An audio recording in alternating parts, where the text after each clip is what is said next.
Kapag sinabi nila teacher na magandang araw mga bata, ang sasabihin ninyo ay Magandang araw, guro. Magandang araw, kaklase. Mabuhay! magandang araw mga bata. Magandang araw, guro. Magandang araw, kaklase. Magandang buhay! Magaling. Handa na ba kayong matuto ngayong araw? Kung talagang handa na kayo, pumalakpak nga ng isang beses, pumalakpak ng 2 beses, at pumalakpak ulit ng 3 beses. At kung talagang handang-handa na kayo, isigaw nga ninyo ang grade 4 handang-handa na. Grade 4! Handa-handa na! Magaling, talagang handang-handa na kayong matuto ngayong araw. Ngayon naman ay may ihanda kaming pampasiglang awit at sayaw dito. Handa na ba kayo mga bata? Ngayon ay dumako tayo sa ating pampasiglang awit. Ito ay tatawagin natin Musika'y Kay Ganda. Ano awit ito mga bata? Musika'y kay ganda! Siyempre gagawin muna nila teacher at gagawin din ninyo, maliwanag ba? At ang ating kanta ay lalagyan din natin ng mga claw. Sa bilang ng 1, 2, 3 ay sisimulan na natin. 1, 2, 3. Halina mga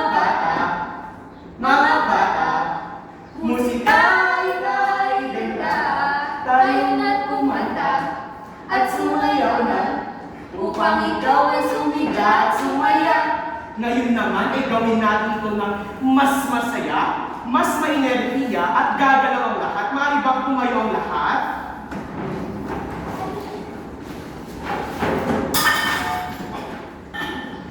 Sa bilang ng 1, 2, 3 ay sisimulan na natin. 1, 2, 3. Halina mga bata, musika'y kay ganda. Tayo na kumanta At sumayaw na upang ikaw ay sumiga at sumaya. Isang beses pa. Halina mga bata, musika'y kay ganda. tayo na kumanta At sumayaw na upang ikaw ay sumiga at sumaya. Magaling mga bata. Ngayon naman ay dumako tayo sa ating pampasiglang sayaw. Alam niyo ba ang laro-laro pick mga bata? Hindi po. Okay, kung gano'n ay gagawin muna nila teacher. At gagawin din ninyo pagkatapos, maliwanag ba mga bata?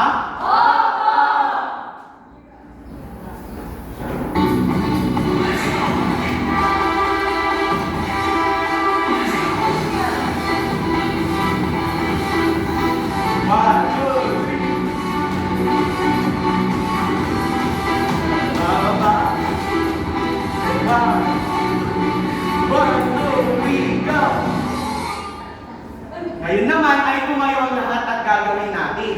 Gagawin natin ito ng 2 beses. Maliwanag ba mga bata? Maaari bang pumagit na kayo mga bata para makita natin ang inyong mga enerhiya. Ready?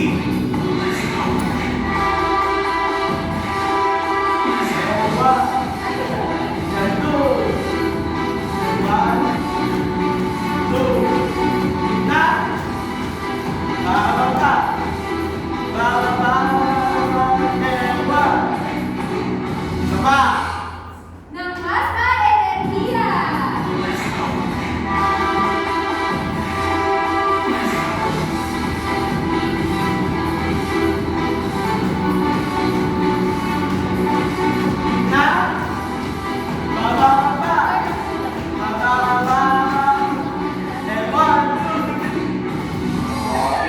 Maaari na kayong ngayon naman ay dumako tayo sa ating susunod na gagawin. Ngunit bago tayo magsimula ay may ihanda kami mga alituntunin na magiging gabay sa ating pag-aaral.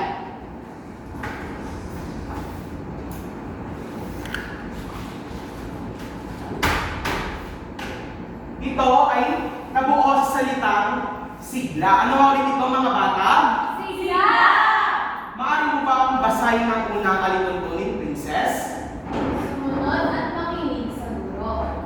Ang ikalawang alituntunin, Abigail. Taas ang kamay kapag gustong sumagot. Ang ikatlong alituntunin, Frankie. Gumawa ng tahimik. At ang pang-apat, Romel. Laging gumamit ng mga magalang na pananalita. At ang panghuli, Irish. Ayusin ang upo. Ngayon na nakita natin ang ating alituntunin, ito ay ating magiging gabay habang tayo ay nag-aaral at habang tayo ay natututo sa ating silikalan. Ngayon naman ay dumako na tayo sa ating aktibidad at ito ay tatawagin natin hipan mo, sagot mo. Ano maulit ito mga bata? Hipan mo, sagot mo. Narito naman ang ating mga materyales sa aking nakakita. Ano kaya ang nasa unang larawan? Ikaw nga, Kimberly. Teacher, plastic cup po. At ang ikalawa, Istro po. ito ang mga kailangan natin gagamitin sa ating aktibidad ngayong araw. Ngayon dumako naman tayo sa ating mechanics. Maaari mong basahin ang unang mechanics, Romel. Hatiin ang klase sa dalawang grupo. Bawat grupo ay may pila sa harap. Ang ikalawa, Kimberly. Bawat manlalaro ay bibigyan ng mahabang plastic na straw at isang maliit na plastic na kanilang ikipan papunta sa finish line. Ang ikatlo, Diana. Makikinig muna ang lahat sa tunog ng isang instrumento at ihintayin ang tugyan ng guro bago magsimula. At ang ikaapat, Shane. Sa hudyat ng guro, ang unang manlalaro sa pila ay ihipan ang klase gamit ang straw hanggang makarating ito sa finish. Ang ikalima, Irish. Ang unang makakarating sa finish line ay pipindot sa bell. Sisigaw ng pangalan ng kanilang grupo at sasagot ng pamagat ng kantang pinuto gamit ang instrumento kanilang dalhin. Ito ang gagamitin nating bell na nasa harapan. Ngayon naman, ang ikaanim na mechanics, Frankie.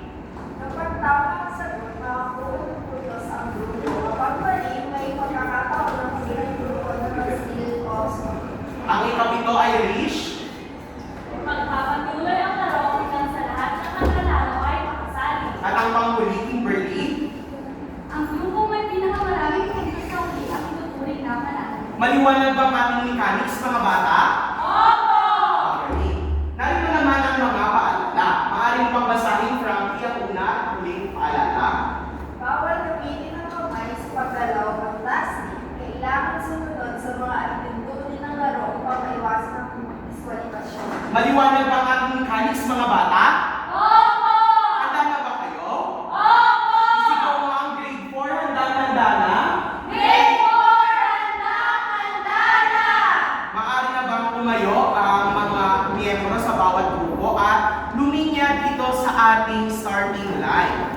At ang mga bawat manlalaro ay bibigyan ng plastic straw. Wow! Wala namang bola. Ako muna. Ngayon ay ipaparinig muna ng teacher ang tunog at kapag sinabi kong mag-start na ay pwede nyo nang hipan at pipindutin ito at saka ninyo hulaan. Maliwanag ba mga bata? Opo! Ay, narito ang unang tugtog.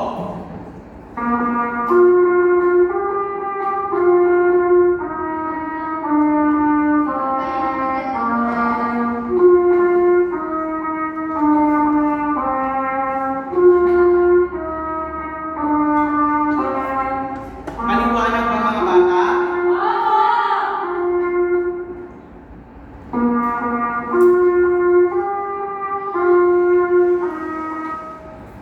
Okay, sa bilang ng 1, 2, 3 ay sisimulan na natin. 1, 2, 3.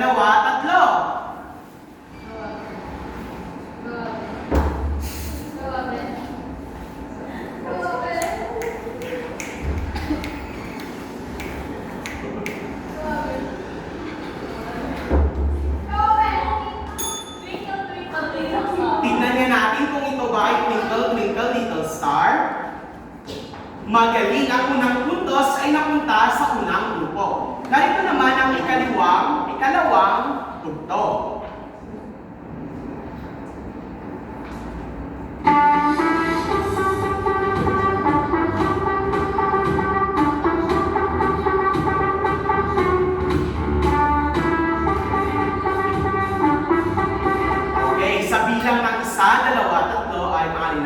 magsisimula. 1, 2, 3. This well.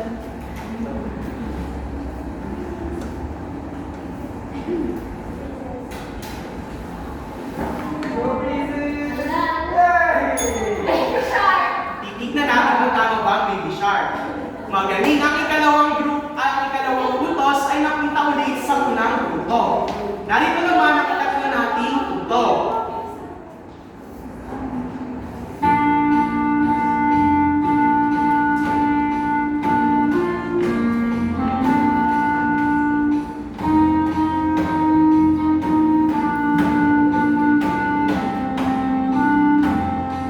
Isa, dalawa, tatlo.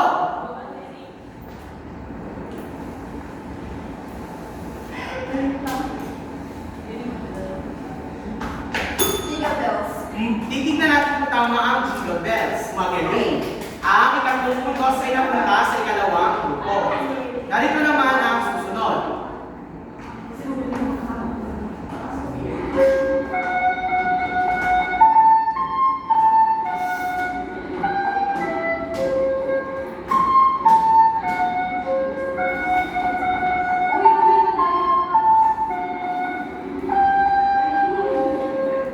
Isa, dalawa, tatlo.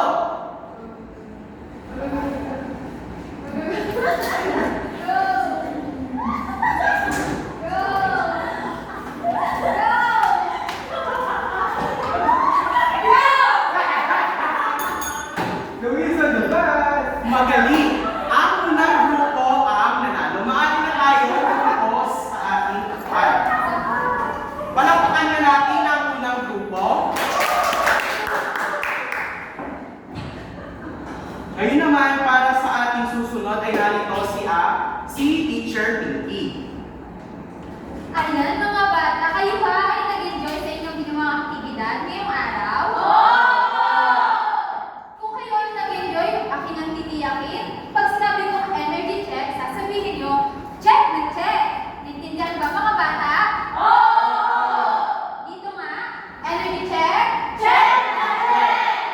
Dito naman, energy check. Check na check! Ayan. Mga bata, sa inyong ginawang aktibidad, ano ang napansin nyo? Ito nga, Kim? Teacher, na ginawa namin aktibidad para po makausap po namin yung mga plastic cup. Hinipan po namin. Tama, ang mga plastic cup ay hinipan nyo. Ano namang material ang ginamit ninyo sa pag-ihip? Ikaw nga, Abigail? Teacher, mga plastic straw. Tama, gumamit kayo ng plastic straw para ihipan ang plastic cups. Ngayon mga bata, sa tingin nyo, ano ang koneksyon ng inyong ginawang aktibidad sa ating aralin ngayong araw? Ikaw nga, Princess? Maaari pong ito ay tungkol sa mga instrumentong hinihipan. Tama! Ito ay mga instrumentong inihipan. Ngayon, dadako muna tayo sa aerophone. Maaari niyo bang sabihin ulit mga bata? Aerophone. Ngayon, ano nga ba ang ibig sabihin ng aerophone? Maaari niyo bang basahin ng sabay-sabay at malakas mga bata? Ang aerophone ay may instrumento tumutulog sa mga makina na pag-ihip ng hangin.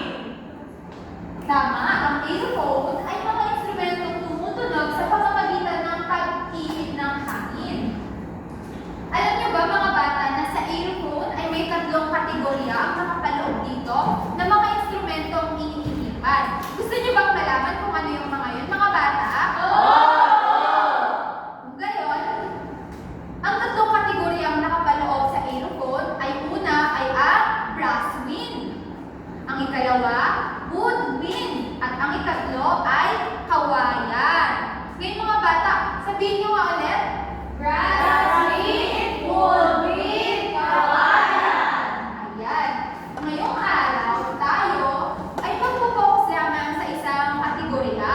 At yun ay ang brass wind. Ulitin niyo nga mga bata. Brass wind. Ayan. Maaari niyo bang basahin ng malakas mga bata? Ang instrumento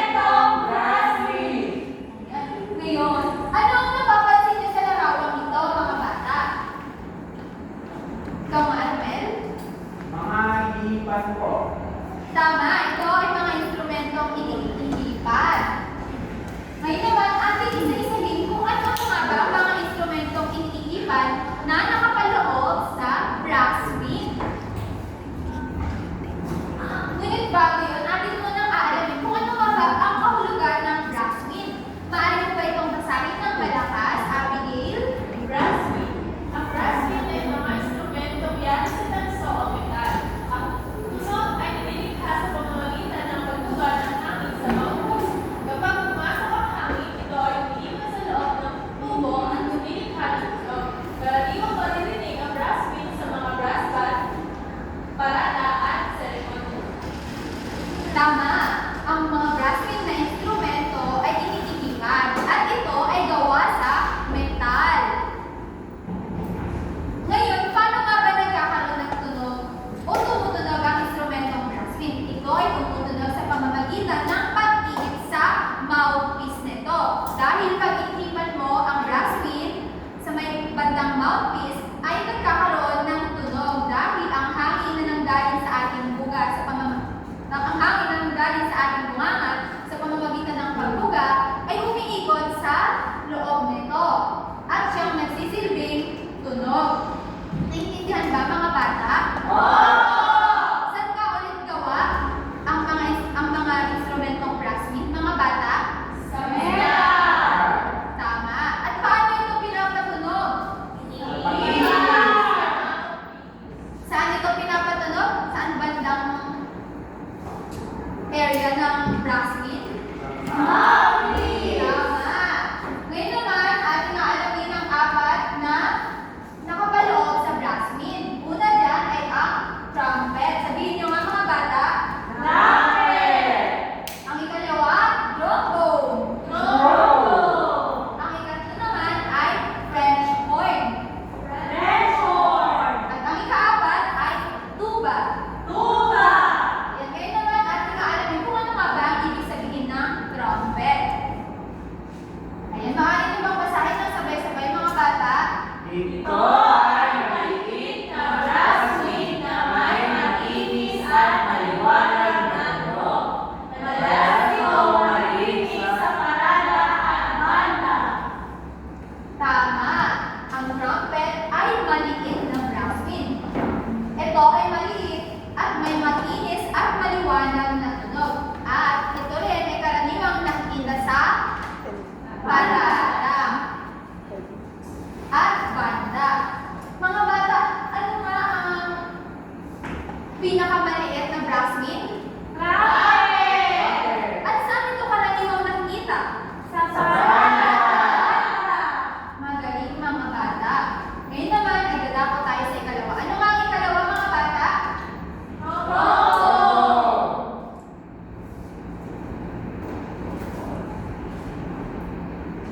Ngunit bago tayo tumako sa trombone, ipapakita namin muna sa inyo kung paano pinapatugtog ang trumpet.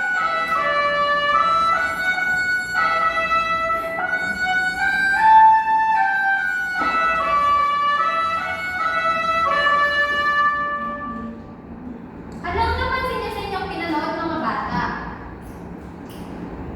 Paano pinapatunog ang trumpet? Ikaw, Maki? Teacher, ginagawa ko hinihipan po niya doon sa mouthpiece para po tumunog. Tama, iniipan niya ang sa may bandang mouthpiece at ginagamitan ng daliri upang magkaroon ng iba't ibang tunog, iba't ibang level ng tunog. Ngayon naman, ito naman ay ang tunog ng trumpet. Kung kanina pinanood namin kung paano patunogin, ito naman ay ang huni o tunog mismo ng trumpet.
trombone at ginagamitan ng sliding mechanism. Tama! Sino pa ang nais magbahagi? Salamat sa pagsagot, Romel. Ikaw nga, Princess. May malalim po na tunog ang trombone. Tama, ang trombone ay may malalim na tunog kumpara sa trumpet. Ngayon naman ay susunod.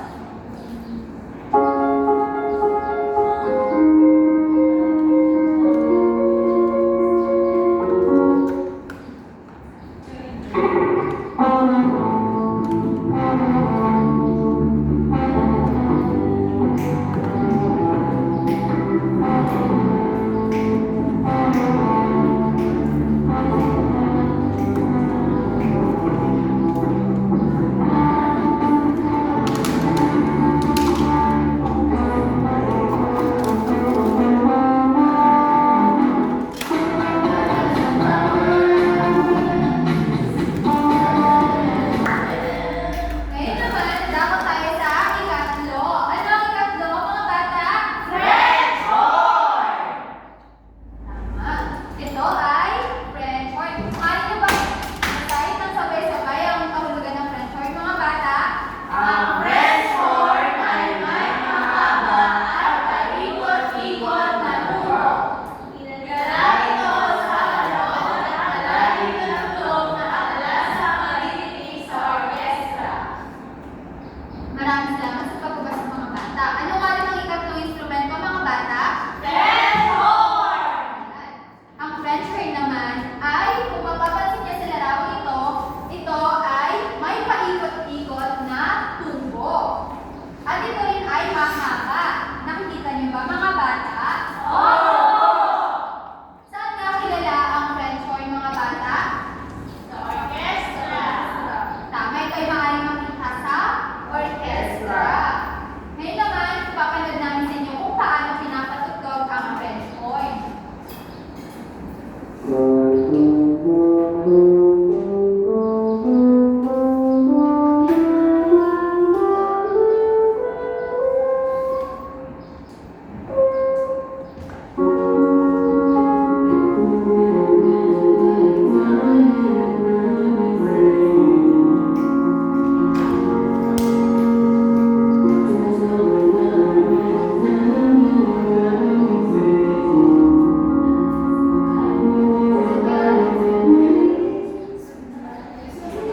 Ngayon, mga bata, ano ang napansin nyo sa inyong napakinggan at napanood na video? Ikaw nga, Princess. Ang dalawang grupo na narinig namin ay mas mababa po ang tono ng tunog nito. Tama. Ngayon naman, nagtatapos tayo sa ikaulit. Ngunit bago yun, ano na nga ulit ng ating tatlong tinalakay, mga bata?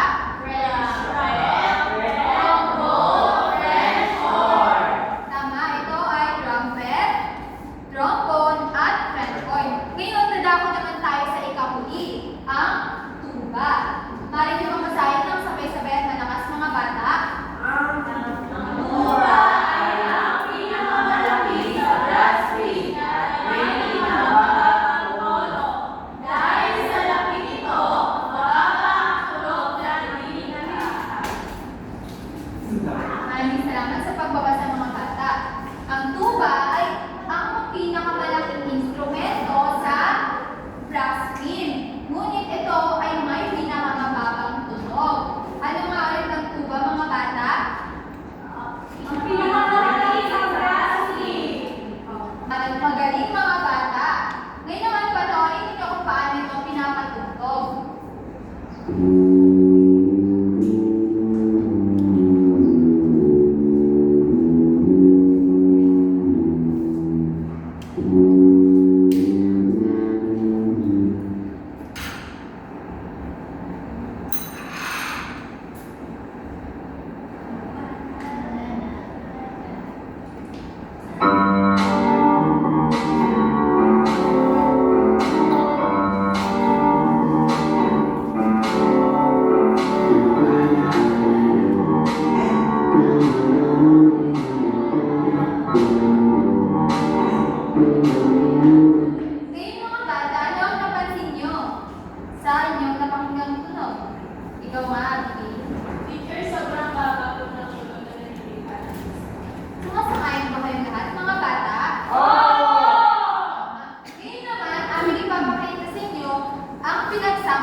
Yun, mga bata.